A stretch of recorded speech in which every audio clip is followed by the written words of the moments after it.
This is one of our first, of our most resistant trees that have gone through this process to the F1 generation, or T1 as they call it with Transgenics. And these are full sibs to one another. It means they have the same parent pollen donor and the same mother. Okay? The only difference between these two trees is one inherited the oxalate oxidase gene, one did not.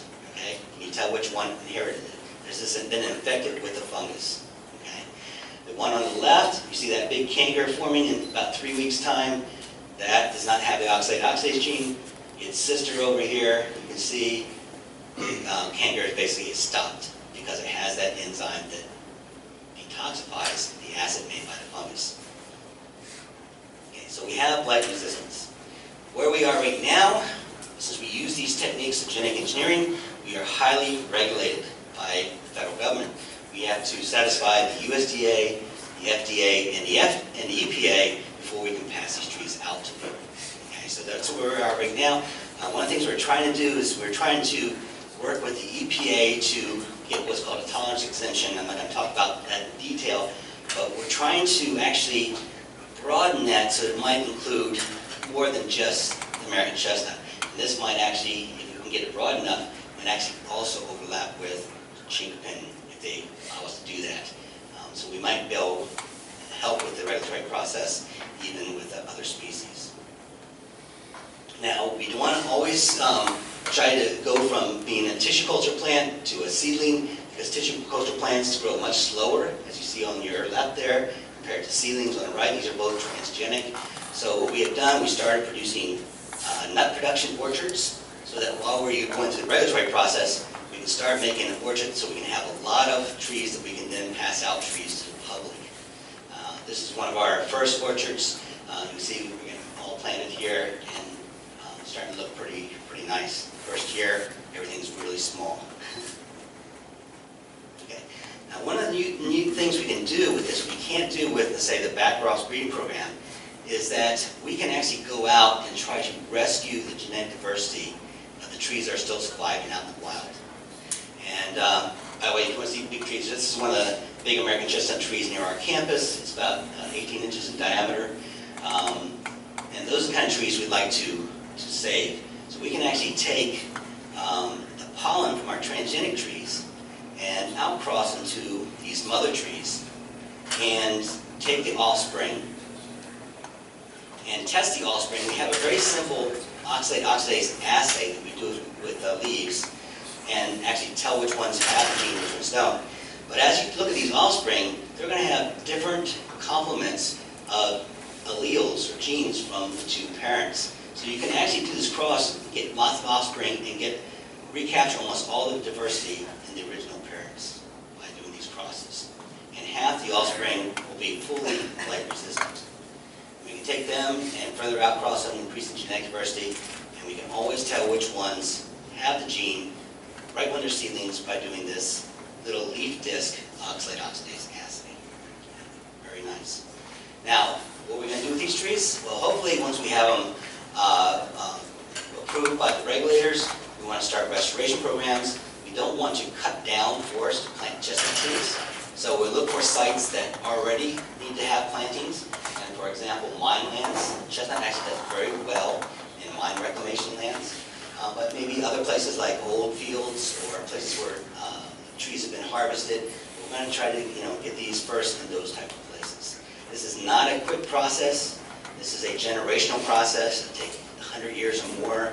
And that's why we need organizations like the American Chestnut Foundation. And for you all, with the Ozark Chinquapin, these kind of organizations are the ones that are really going to have the staying power to get some of these trees back and restored. Okay, so I want to take a minute and talk about possible applications to the Ozark Chinquapin. What we've done with chestnut, is there anything that we can apply to the Ozark Chinquapin? And I think there are, because the two species are very closely related. Now, if you wanted to, and it's not my decision, it's your all's decision, if you wanted to, we could actually put the gene, oxalate oxidase gene, into Ozark Chinquapin, just like we did for the chestnut. And there's a 99.9% chance it's going to also work in Chinquapin, just like it does in chestnut. Because what it does is disarms the fungus, and you have the same problem, the blight. And so it's work exactly the same in the Chinquapin. One of my colleagues, Scott Merkel at the University of Georgia, has already received some samples of Chinquapin to put into culture to make these somatic embryo cultures, as you see here. So we're kind of at the first step. We actually probably want to get multiple of these cultures set up. But if we want to move forward, this is our starting point where we can add genes in. Now, if you go this route, you will also be regulated just like we are regulated until you get approval from the 3 agencies. Another possible route is a backcross breeding program, but not like the one with the Asian species, because we don't have to worry about quantitative resistance. You could actually do a backcross breeding program with our blight-resistant American chestnut trees, if you would like, and make a hybrid, and then backcross it to get back all the Chinquapin characteristics. And the nice thing about this is because, again, it's a single dominant gene, it's real easy to follow. You wouldn't have to have large populations. We have an assay, a simple assay again, to follow which trees inherited the gene. So this would be another route you could possibly go and would be useful. After hearing Steve's talk, I can understand why you really want to learn this. We developed a leaf assay that predicts blight resistance. Now, the normal blight-resistant assay is where you inoculate a tree, you wait, a tree that's like 3-4 years old, you wait for the canker to grow and you measure the canker size. It takes a lot of time. Well, in our lab, we developed a leaf assay. It's optimized by Andy. You can talk to him about that. And what you do with this is you basically take the blight fungus, you take several leaves from your tree that you're testing, you make a small wound on the mid-vein, you then put the fungus on that wound, you put it in a humid chamber, and in about a week's time, you'll get this necrotic spots forming, okay? And you measure the size of those on several leaves, and you take the average and the standard deviation and stuff, and you can actually tell which ones are more blight resistant. The ones that have the smaller necrosis are more resistant than the ones that have the most. So doing this actually saves years off the normal assay. This is an example when Andy was developing this of a comparison of American chestnut, the Allegheny Chinquapin, and Chinese chestnut. And what you see here is if you have a lot of necrosis, by the big bar here, that's susceptible. In this case, the Chinese chestnut is resistant. And then in here, to our surprise, but actually other people reported this, the Allegheny Chinquapin kind of falls between the two. So it'd be really interesting to know where the Ozark Chinquapin falls. And it might be an easy way that you don't actually have to inoculate your trees in the field. You can just take leaves out of there and test them to see how resistant they are. And if you want to do that, we can actually set up, maybe over the next year or so, a workshop. This is not an assay that you can usually do from just reading it. You just need someone to show you how to do it because there's a lot of bits of art to it. But we can set up a workshop, show a few of you how to do that, and then you can come back and teach others how to do it and allow you to test your trees that are in the field. Okay, so this is where I'm going to stop. I'm going to stop with this quote from one of our faculty members at SUNY ESF, who recently had a chance to talk to the United Nations. And I really love this quote that she has, and I think this kind of goes for you all, just like it does for us. It says, "We humans are more than consumers. We have gifts of our own to give to the earth." And that's how we feel about the Chestnut Project. We're actually giving something back. Blight was a problem caused by humans, and we need to remedy that problem. And we need to remedy it for chestnut, as well as the Ozark Chinquapin. Okay, so I'm going to stop there and answer any questions you might have.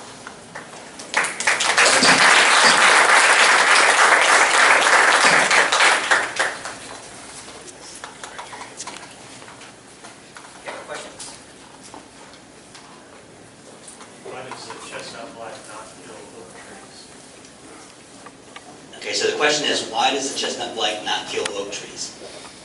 Oak trees are, somewhat related to chestnut and same family, but oak trees have some type of resistance in it, and we don't know exactly what the genes are, but we actually, because we're trying to figure out why Chinese chestnut is resistant, we're actually starting to look at a few oak genes, actually at least one now, and I'm finding out that there is this one gene that actually removes oxalic acid in oak. It could actually be one of the ways it's resistant, but it's probably going to be quantitative too, so it might probably be more than one.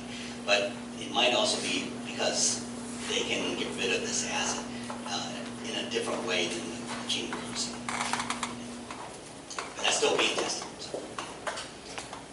Other questions? Yes? I haven't heard any discussion about the efforts in Europe to the attack on the European chestnut. Yeah.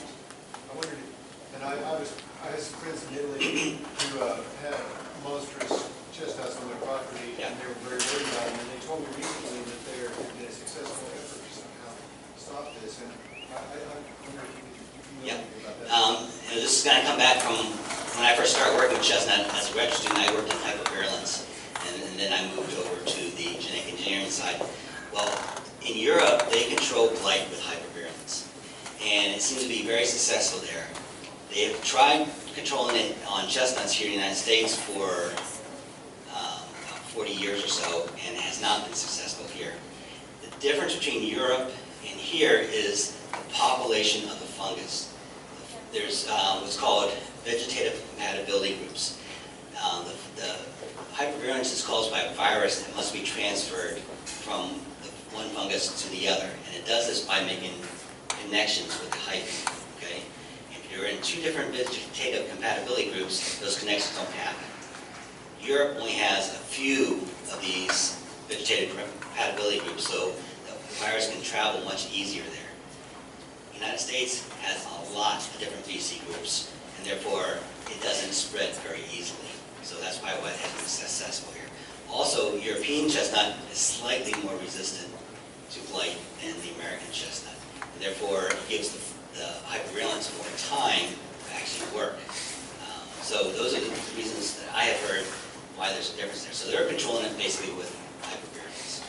Now they are having a problem right now. Their big problem now is phytophthora or root rot, sort of like they do in the southern states and these other states with chestnut.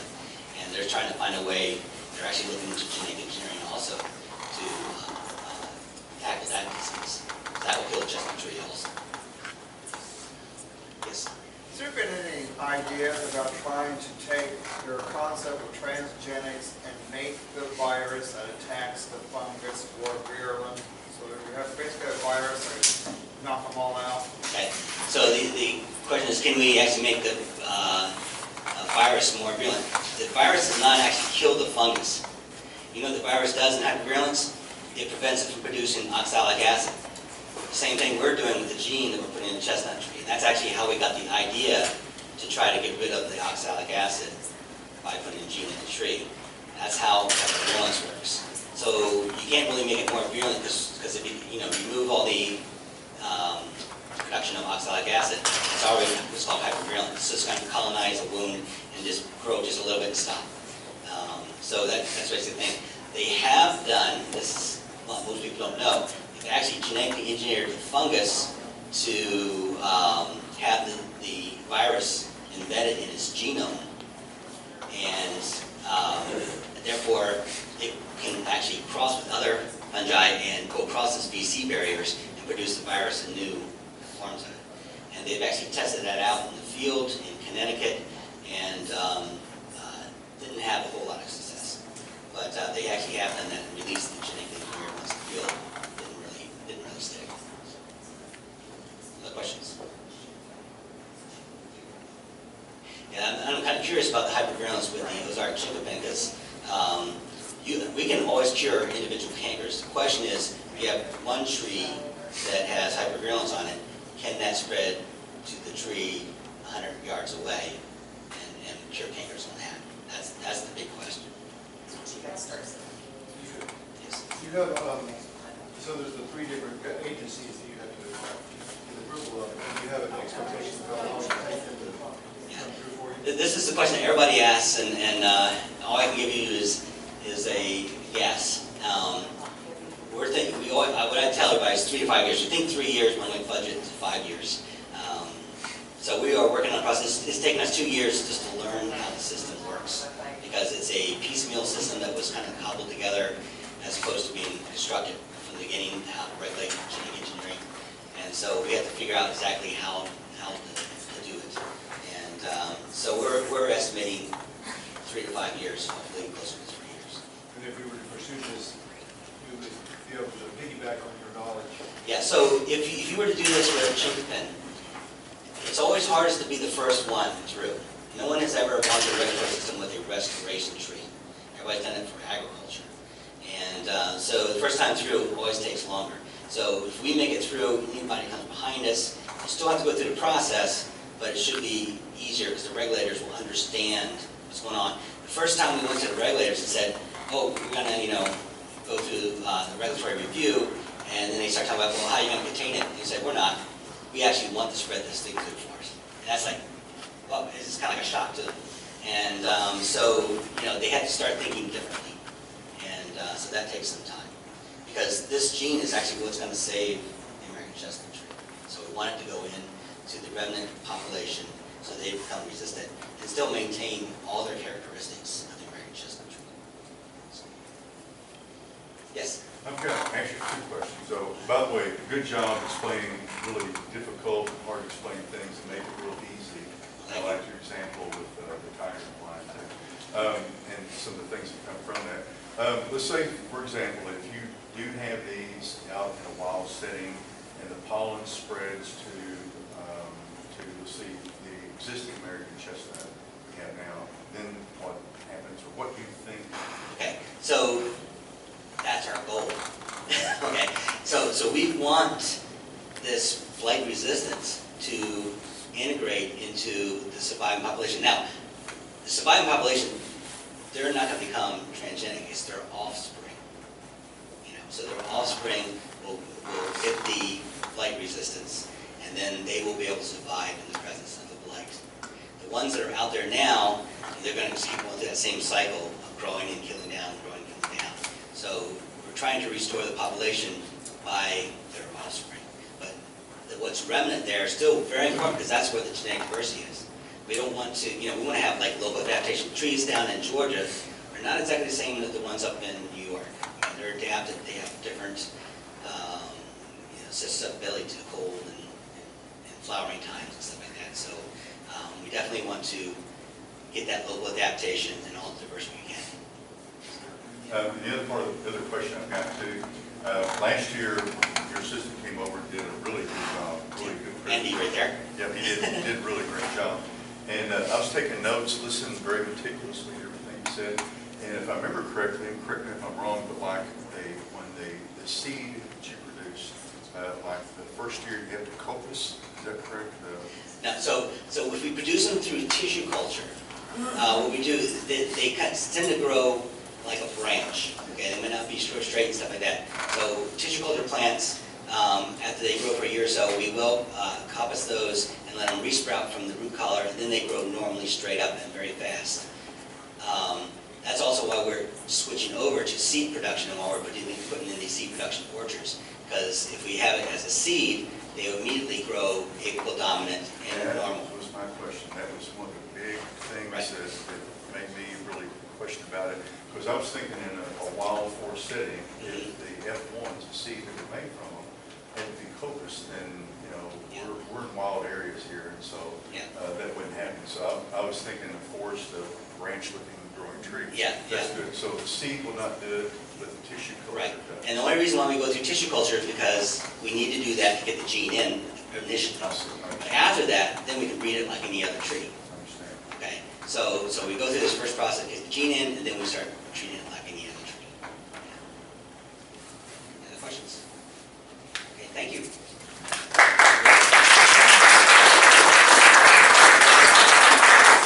Okay, we've done some modification, and Professor Powell, before you leave right here, we do have something for you here. And as a token of appreciation and thanks for coming all the way here, and can you come up here too? Well, for driving all the way down here and giving this excellent presentation, we would like to present you with one of our Ozark Chinquapin hats. And he called me, and there's one for you as well too. Appreciate it, coming over again, doing all the great work. And this is, I'm just going to be honest and tell about the conversations. We've been talking a lot back and forth. And the comment was made, well, can you have money for our air effector for travel down here? We don't. We're like on a shoestring budget doing all this. So he, last year, this year came on the phone, and we appreciate what y'all do, and we're not going to let this go. We'll keep working with you. Last night at our board meeting, we had talked about giving, supplying Ozark Chinquapin nuts.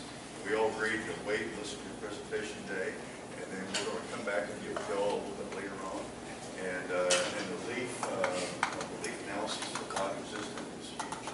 That's really great work. So we're going to, you tell us when, and I know we've got a few here, probably we'll pack up, load up next week, come over for a little lesson on how to do that. So what that will do, that'll allow us to figure out which trees we have with blight resistant. And that will push our work ahead that we're doing right now 5 to 9 years ahead of time. And so this is an incredibly good thing.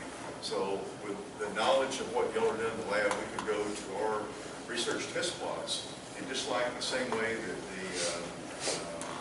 you've got the Chinese chestnut is resistant, and like you talked about, the European chestnut has better blight resistance. That's why the hypovirulence works better.